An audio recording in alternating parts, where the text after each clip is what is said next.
welcome to 40 Days to a Better You. This week's theme is optimism and hope, and a text I want to look at is Psalm 126. So this psalm has been theorized that this was written by the Jews as they are returning to Jerusalem upon having been previously exiled to Babylonia. And as they're making their way back from Babylon, they recognize that before there was a lot of tears, but now they are hopeful once again to feel God's love, to feel the joy, to be able to feel God's protection. And the psalm reads as follows: A song of ascent. When the Lord restores the fortunes of Zion, we see it as in a dream. Also, as a side note, makes me think about Herzl and his dream for returning to Zion, returning to Israel. Back to the psalm. Our mouths shall be filled with laughter, our tongues with songs of joy. Then they shall say among the nations, the Lord has done great things for them. The Lord will do great things for us, and we shall rejoice. Restore our fortunes, O Lord, like water courses in the Negev. They who sow in tears will reap with songs of joy. Though he goes along weeping, carrying the seed bag, he shall come back with songs of joy, carrying his sheaves.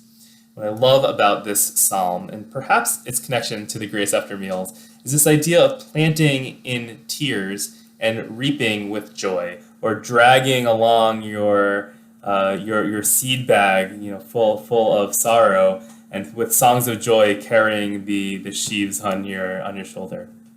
Very different kinds of images. And I think one of the things about hope is it's not necessarily just a switch that you can turn on and all of a sudden you're like now the most hopeful ever. A lot of times to get to a better future takes a lot of work, and we have to plant individual small seeds, and it's not always easy to plant seeds. Oftentimes we do it with a lot of labor and a lot of sweat. It takes a lot of work, and we plant that seed and we have to nurture it to let it grow.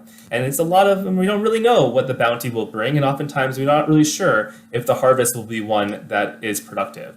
I think this psalm really captures a little bit of that hope that we have when we plant all the seeds of really trying to move the world in a particular direction. And we might not understand exactly how all of our labor will work out, but we are hopeful that it will all work out for the good, just like a plentiful harvest, just like these ancient pilgrims back to Jerusalem.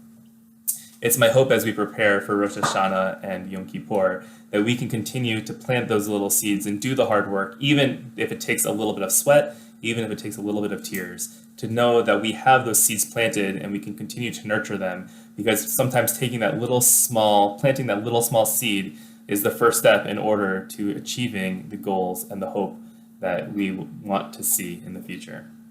There are 16 days till Rosh Hashanah, 25 days till Yom Kippur, 26 days till a better you. Let's make every day count.